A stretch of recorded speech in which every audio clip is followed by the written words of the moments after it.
Hi all, welcome to this video. Today we'll be doing sort of an introduction for beginner RCers and intermediate RCers because I've been playing around with a lot of servos, so I have a lot of cars as well, as you can see.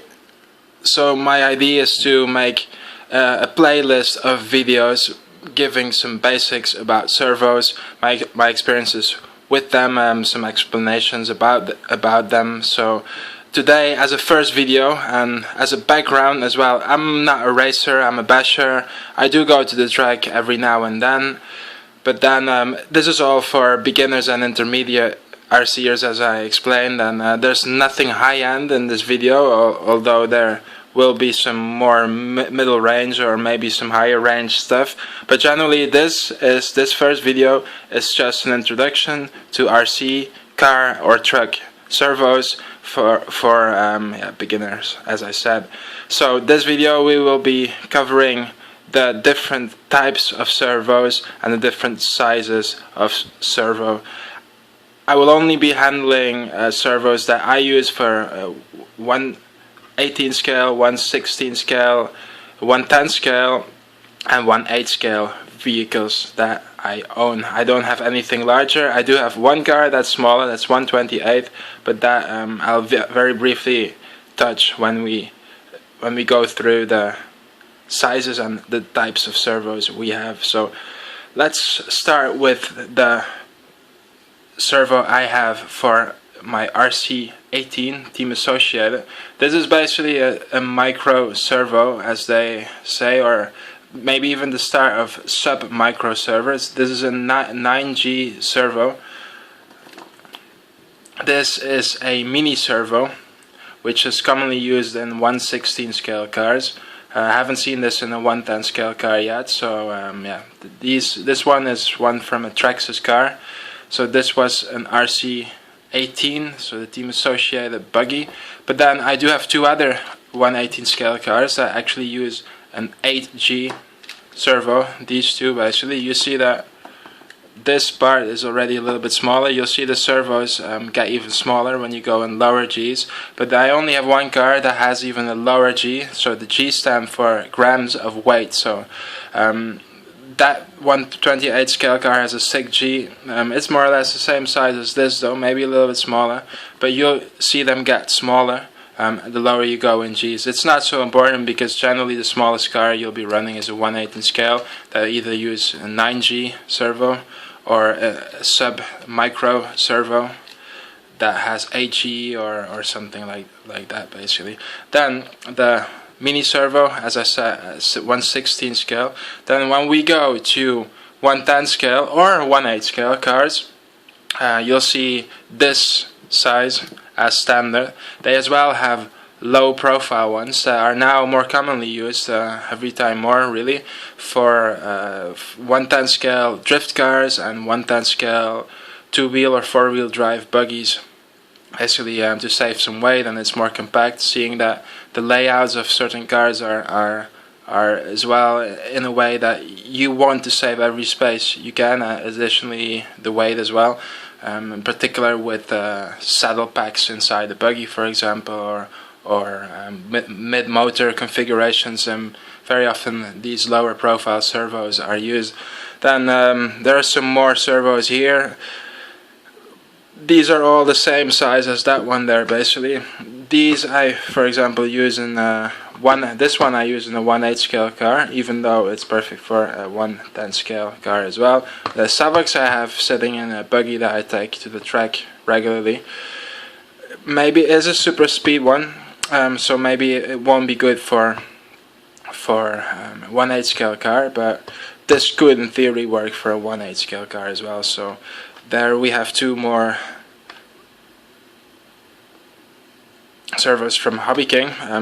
Then another part, so next to the sizes there are main differences.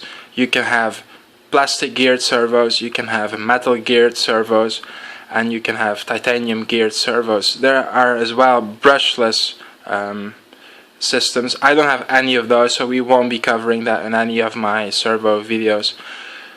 Then a main difference that you'll see between plastic and metal geared servos is that plastic servos obviously are cheaper than the metal geared ones, but as long as we're talking about standard servos, generally you can say that the plastic geared servos have a slightly higher speed than the metal geared ones that have a slightly higher torque. Unless you start spending a little bit more, and then you can find plastic geared servos with an even higher speed that will go on cost of the torque or the strength of the servo. Then when you spend more money on metal geared servos or even titanium geared servos, you'll see that they come either way in faster or higher torque. Generally fast and high torque is not really combined, but if you go to, for example, a Servo servo, you'll see that the weight they can pull is still pretty high for example, a 0.07 speed that is very fast. In this case, the Protec one has 0.09 seconds speed and has 12 kilograms torque.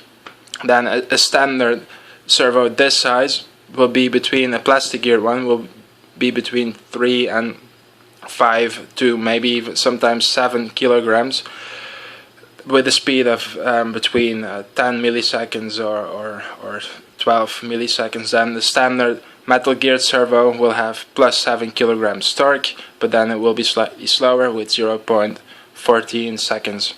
So basically, to give a summary, the low profile ones, they are better. It's better to buy them actually in a metal gear. Generally you'll want them to be in a sedan with a higher speed. The torque is maybe less important, but then when you go to a four-wheel drive buggy, you do want some more torque and still an acceptable speed. So these will always cost a fair amount of money, or at least not for a high-end price, but they will be slightly more expensive than a standard servo, on the condition that you will always want that with a higher torque and speed. So a basic plastic servo will be very cheap. A basic metal geared servo will be very cheap, but then if you want a higher speed one and a higher torque one, the prices basically between these two are very similar. So that's that. Then we have as well digital servos and analog servos, just to touch that topic. What you need to know when you're a beginner is that a digital servo will always be a little bit more expensive. They will generally be faster. They'll be maybe more reliable, in particular with the centering, so keeping you after a corner to return to the center point. They're basically better in going to that point and staying there. You might see some issues with non-digital ones that when they return to the center point that they're kind of balancing between several points. So it's not always the case, but generally that's what is assumed, that the digital ones are better in that they might use some more electricity, so they might be pulling some more amps from your battery. So that's a negative point that you can have with the digital ones. We won't talk at all about helicopters, because there the digital servos do have a lot of other applications. But for cars, for example, let's say you want to use a gyroscope for basically going straight to keep your car in a straight line. That gyroscope will not work on an analog servo. So that's basically all the different sizes. I have a lot of servos. So this box and then that box.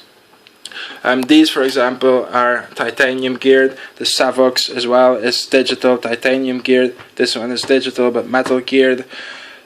These Bluebird servos from Hobby King, they're either plastic or metal. This one is a digital with a metal gear, setup, basically with a heatsink as well. Then we won't go too much into the brands or the prices. That will be for our next video in this series. Then I do think we covered off the most important basics of servos. I'll make another video, or I'll add on videos in that playlist, mounting certain servos on certain cars, the ones that I think need or deserve the attention to do that, because I've been swapping out a lot of servos between my cars and testing them on different cars and in different scenarios. So I can share my experiences with that pretty well. So that's basically it for this video. I'll add the list or the link to the playlist on the bottom. The next video will be more in detail with regards to the different brands of servos and the pricing of the servos. So that's it for today, and then I hope you'll be watching the rest of these videos. If you want to learn something about some servos, then do subscribe to my channel, because there will be a whole playlist of servo videos and my experiences with them. So as well, a like is always appreciated as a compliment. So thank you very much for your attention today, and I hope I'll be seeing you very soon. Thank you.